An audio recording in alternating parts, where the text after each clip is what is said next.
This is probably the last one in this series of videos that I'm going to do. I've been doing a series of videos where I talk about certain teams and their biggest games of the year, or their more interesting or more important games of the year, because the lines on some of these big games came out a couple of weeks ago, and it just was interesting to me to look at kind of what the betting public thought about some of these bigger games. And I've been asking y'all to comment down below about some teams you wanted me to talk about. And there's two teams really that a lot of y'all commented and said, hey, do these two teams. So it makes sense to do them both at the same time. And it's Texas A&M and Miami. Of course, they played last year. They play again this year. So it makes sense to do both of those teams in the same video. So that's what this video will be, Texas A&M and Miami.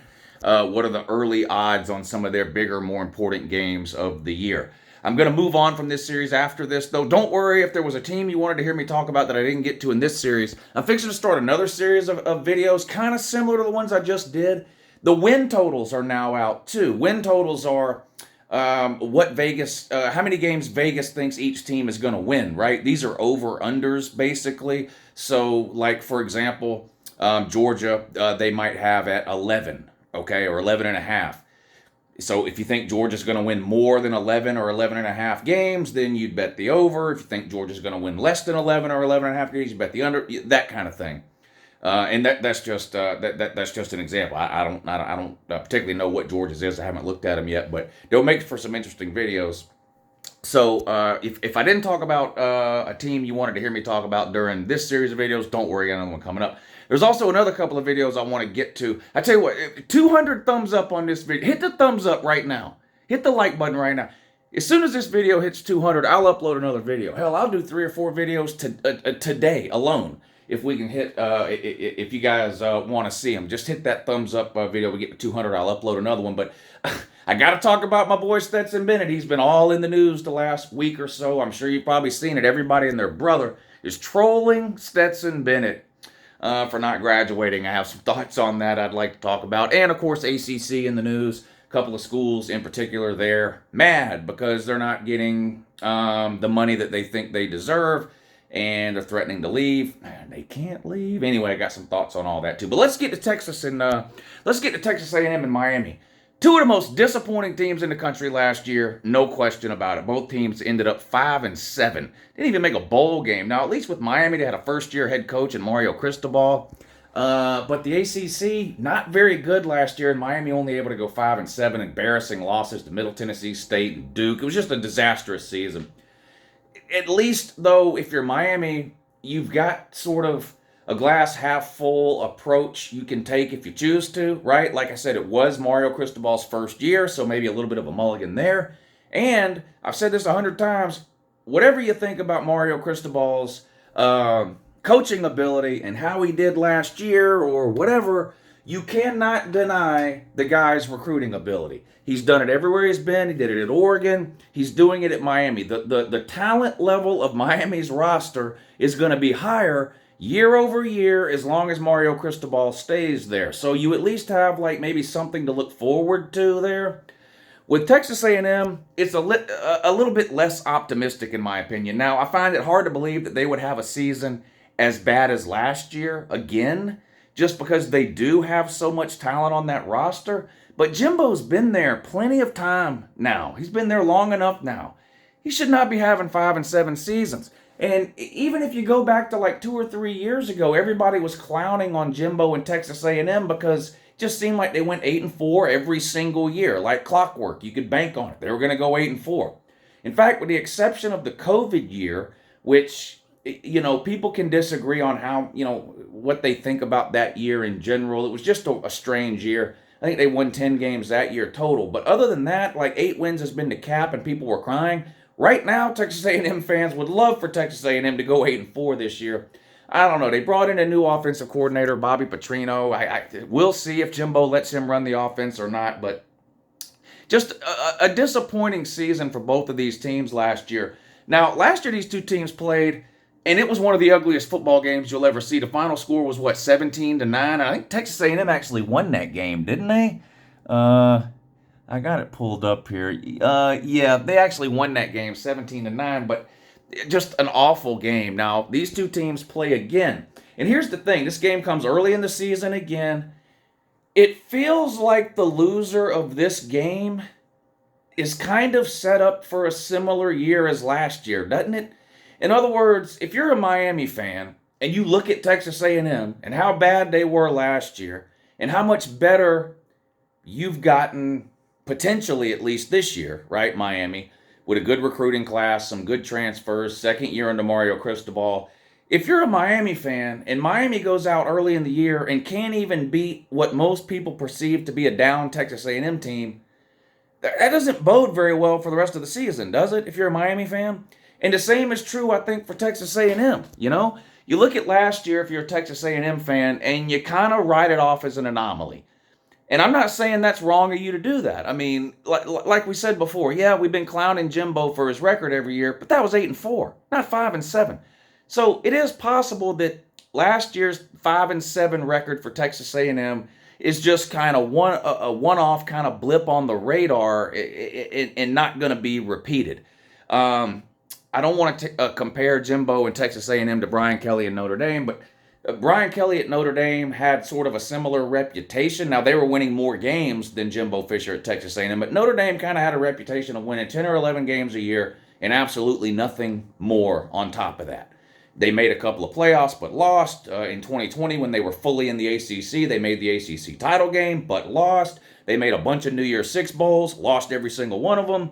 But they were winning about 10 or 11 games a year, except for 1 year. Go back and look at Brian Kelly's record year over year at Notre Dame. It's like 10 wins, 11 wins, 12 wins, 10 wins, 10 wins, 12 wins, 11 wins.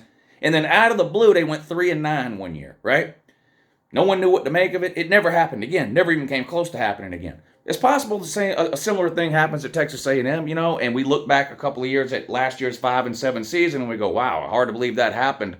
But the point is, if you're Texas A&M, this Miami game, if you can't beat a Miami early in the year, again, what a lot of people are going to perceive to be a still a long way to go Miami team, it's hard then to be optimistic if you're a Texas A&M fan or enthusiastic about your potential of beating an Alabama or an LSU or a Tennessee or even an Auburn or Ole Miss. So this game early in the year between Texas A&M and Miami, I think, is huge for the psyche of the fan bases involved and the teams involved as well. And whatever your thoughts or expectations are for Texas A&M and Miami heading into this season, whether you're a fan of one of those two teams or not, right? Coming out of that game, whoever loses that game, the overwhelming majority of the college football population is going to be in point and laugh mode at whoever loses that game. That's just reality. Now, that doesn't mean that it's 100% guaranteed that the loser of that game is going to go on to only win 4 or 5 games. Who knows? Maybe both of these teams end up being really, really good this year. And the loser of this game ends up going 9-3, winning 8 out of their next 11 games or so. Who knows? But this game is early in the year, and we're not going to know any of that when this game is played. But I'm just telling you, the loser of this game is fighting an uphill battle the rest of the season, right? At least perceptually, when you look at the rest of their schedules and kind of what people think about these two teams. So, what does Vegas think about these two teams? What does the betting public think about these two teams? Well, like I said, these two teams play again early in the year. And guess what? Texas A&M was a 6.5-point road favorite. This game was played at Texas A&M last year. They won 17-9. They got to travel and play this game to Miami. Now, of course, Miami's got to travel to play this game as well because they don't have a home stadium. So Miami's got to get on a bus or an Uber or whatever it is they do and travel to their quote-unquote home game at a stadium they rent from the Miami Dolphins. But nevertheless, Texas A&M is almost a touchdown favorite on the road against Miami early in the year. They're a 6.5-point favorite. Y'all can let me know what you think about that. Do you agree with it? Do you think it's a little bit wrong? Is there anybody that thinks Miami should be favored in that game? Let me know down below. But the early outlook for that game, according to Vegas and the betting public, Texas A&M is assumed to win that game. They're favored by 6.5 on the road at Miami early in the year. Let's see what other games we can find that they've got listed on here for either Texas A&M or Miami. Scrolling along. Scrolling along. There's just really no better way to do this. Well, here's Texas A&M and Arkansas. Arkansas is an interesting team I haven't talked a lot about. They lost about 75% of their coaching staff left after last year. Sam Pittman, head coach, still there. And the quarterback returns, KJ Jefferson. They're going to have a good offensive line because it's Sam Pittman, and he always has a good offensive line. Outside of that, though, it's hard to really point to something at Arkansas that could be a potential strength going into next year. Now, Arkansas had a disappointing year last year, so maybe you say it was good that they lost a lot of the coaches, get some fresh blood in there. They had a lot of turnover in the transfer portal, too. A lot of players transferred out, a lot of players transferred in. How are they going to be this year compared to a Texas A&M? This is interesting too, I think, if you're a Miami fan. So Texas A&M goes on the road to Miami. They're a 6.5-point favorite. Texas A&M goes on the road to Arkansas. They're only a 3-point favorite. The betting public, at least, thinks Arkansas has a better chance of beating Texas A&M than Miami does. That's a little surprising to me. I'm not surprised that Texas A&M is favored in both of those games. I am a little surprised that Texas A&M is favored more against Miami than they are against Arkansas. I feel like Arkansas and Kentucky out of the SEC have been two similar sort of trajectories over the last few years. You know, Kentucky kind of ascended under Mark Stoops and got to the 8-9 win range and got a lot of hype, and now they've kind of started to plateau or even tail off a little. Similar story with Arkansas. Sam Pittman takes over a 2-win team, basically, that hadn't won an SEC game in a couple of years. Had them ranked inside the top 10 or close to the top 10 at one point a couple of years ago, but it appears to have plateaued and maybe even be tailing off a little bit there. I'm surprised that Texas A&M is a bigger favorite on the road against Miami than they are on the road against Arkansas, but they are. I don't have a lot of high hopes for Arkansas this year, but Texas A&M is a 3-point favorite on the road against Arkansas. Texas A&M and Miami. What else they got on here for these two clusters? Let's see. Alabama at Texas A&M. Again, an interesting line. This was a great game last year. It came down to the wire. Texas A&M, you could argue, probably should have won that game. This was the Jalen Mildew game last year. So Bryce Young had got hurt the week before. Jalen Mildew played in this game for Alabama. Did not play well, at least throwing the ball. We all know he can run around, and he did a lot of that in this game against Texas A&M. But Alabama hung on and won. That was at Bama. This year, Alabama has to travel to College Station to play Texas A&M. Texas A&M's an 8.5-point underdog in this game. So this is the first game on here where Texas A&M is not favored. It's a home game against a rebuilt Bama team, really. Bryce Young is gone off the offense, as well as Jahmyr Gibbs. By far, their two best players from last year gone. Will Anderson gone defensively for the Tide. Two brand new coordinators, Tommy Rees from Notre Dame, Kevin Steele from Miami. Now, Kevin Steele's worked under Nick Saban in the past at Bama, but this is their first year both for those OC and DC at Alabama, so we'll see how it works out. Of course, they've got a mess at the quarterback situation. Spring practice has come and gone. We all saw the spring game. Neither Jalen Mildew or Bart Simpson, the two quarterbacks assumed to be battling for the starting job at Bama, neither one of them looked very good in spring, so they go out, they bring, what's his name in from Notre Dame, Tyler Buckner. It's just a mess at the quarterback situation for Bama. A lot of people expect Bama to kind of turn back the clock about 8 or 9 years. A line of scrimmage type of game, pound the rock, control the line, play really good defense. Some people expecting Bama to win a lot of games this year, like maybe 28-13, 31-17, instead of what we've seen the last 7 or 8 years from Bama, which is kind of winning games, 45-20 type of deal. We'll see. A lot of question marks for Bama, but they are favored on the road at Texas A&M by 8.5.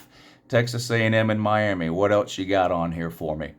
A lot of Texas A&M games on here. Not finding a lot of Miami games yet. Texas A&M on the road at Tennessee. Tennessee, an interesting team, right? Finally had a breakout season last year. I would call it a breakout season. They didn't win. I know they didn't win their division or play for the SEC title, but if you look at the Tennessee over the last 15 years, it was by far their best year since the Fulmer days, right? 2007 and prior.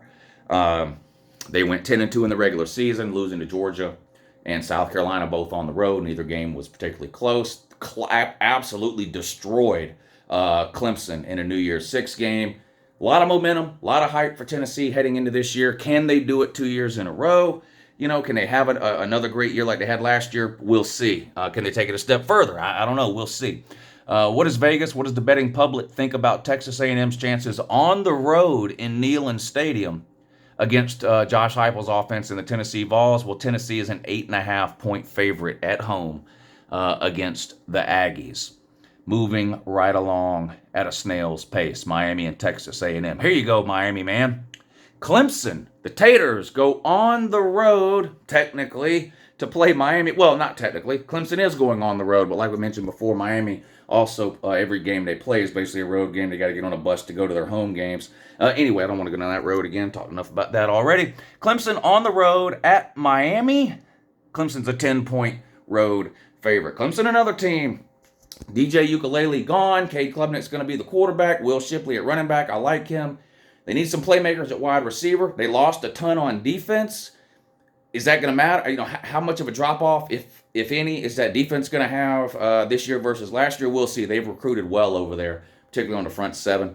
So defense probably be pretty good again. Offensive line needs to play better, and we'll see how Cade Klubnik does this year now that he's the full-time starter, right? DJ Ukulele was the guy last year, so, Cade Klubnik would come in some, and the Ukulele did end up getting benched towards the end of the year, but it's Cade Klubnik's job now. We'll see how he does. New offensive coordinator there, Garrett Riley from TCU. So maybe a new look Clemson this year offensively. We'll see. But Clemson is a 10-point favorite on the road at Miami, according to Vegas right now. What else is on here? Texas A&M and Miami. Texas A&M and Miami. Anything else? Yep, Texas A&M on the road at Ole Miss. Lane Kiffin. One of the best running teams. You ask people about Ole Miss and Lane Kiffin, and they seem to think that Lane Kiffin is like Mike Leach Jr. They're a running team. They were the best running team in the SEC last year with Zach Evans and Judkins. Evans is gone. Judkins comes back. They've got like 3 or 4 quarterbacks to choose from there. I mean, they brought in a ton of quarterbacks. I think it's probably going to be the guy from Oklahoma State that starts. Spencer Sanders, is that his name? But they brought Walker Howard in from LSU. They still have Jackson Dart, who was there last year. Just a lot of quarterback options there for Lane Kiffin. Judkins back. I think they're going to try to run the ball again this year. They need to improve defensively. We'll see. And Lane Kiffin, I don't know. I might do a separate video on Lane Kiffin. What has he done? I'm being serious. He doesn't even, to me, seem to have done as good a job at Ole Miss as Hugh Freeze was doing. Anyway, maybe I'll make a different video on that. Lane Kiffin seems to get a lot of benefit of the doubt, though, with not a lot to show for it. But Texas A&M on the road at Ole Miss, this surprises me. Ole Miss is favored by 3.5 at home. I don't know about this one. I know it was fun to laugh at Texas A&M last year. I just find it hard to believe they're going to be bad enough again to lose this game, even though it's on the road at Ole Miss. I don't know. Like when I said at the beginning of this video, some of these lines and odds seem a little off to me. But what do y'all think about this one? Texas A&M's a 3.5-point underdog on the road at Ole Miss. I don't know. Let's see what else is on here featuring Texas A&M in Miami, if anything at all. Miami and Florida State. Wow, what a mismatch this was last year. And Florida State brings back basically their entire team on both sides of the ball. And Florida State has absolutely killed it in the transfer portal. I don't care. Whatever you think about Florida State last year, and I've heard some people tell me, yeah, their record was good, but they lost every good team they played. I guess they forget they beat LSU early in the year.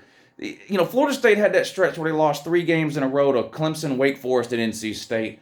And yeah, you would like to have seen them win 1 or 2 of those games, but they didn't. But still, much like Tennessee, Florida State had the best year last year they've had in a while. And the question is, for Florida State and Tennessee, was it a one-off type of deal? Or can they use that to springboard forward and continue to improve? I think in the case of Florida State, they're going to continue to improve. I think they're going to be a really good team. They got a legitimate Heisman Trophy candidate quarterback in Travis Hunter. Every one of their receivers is 6'6", it seems like. They bring Jaheim Bell in from South Carolina, just a monster tight end. They just got a wide receiver from, Michigan State, Keon Coleman or whatever his name is. Another guy that's like 6'2", 6'3", can jump out of the building, burning speed, all that kind of. They're going to be dangerous offensively. Florida State is. They're going to be dangerous offensively, and they absolutely destroyed Miami last year. And listen, I've talked about this before. My love for college football was born at a time in college football where the Miami Florida State game was the game every single year. It seemed like the winner of that game was either going to win the national title or play for it every single year for what seemed like forever when I was kind of coming up and first kind of falling in love with college football. This has always been one of my favorite games of the year, and it always will be for that reason. It's been a little bit of a disappointing rivalry over the last 8 to 9 years or so since Florida State kind of dropped off after Jimbo Fisher. And last year's beatdown by Florida State has to leave a bad taste in the mouth of the Miami man. Now, this is a home game for Florida State. It's hard for... Look, I like Mario Cristobal. I think Miami's going to be a better, more talented team than they were last year. There's no question about it. And if Tyler Van Dyke stays healthy, I like him as a quarterback. It's hard for me to imagine Miami winning this game right now. Having not seen either of these teams play, and this game comes later in the year, I get all that, and who knows, I could change my mind once the season starts and we start seeing these two teams play. But it seems to me if you're just a college football fan and you're not sort of invested in this game, in other words, you're not a Miami fan or a Florida State fan, you're just kind of a neutral observer here, how could you possibly pick Miami to win this game right now in the offseason? I don't know. What does Vegas think? Well, Vegas has Florida State favored at home by 16.5. So Vegas kind of agrees with Uncle Lou there. But, one of the biggest games of the year every single year just because of the teams involved, right? Texas A&M and Miami. Anything else on here? Anything else on here? Anything else? Texas A&M at LSU, one of the weirdest games of the year last year. LSU, under first-year head coach Brian Kelly, won the West last year, right? Beat Bama. Lose to Texas A&M at the end of the year was just a shocking loss for LSU to lose that game. One of the most surprising outcomes of the year.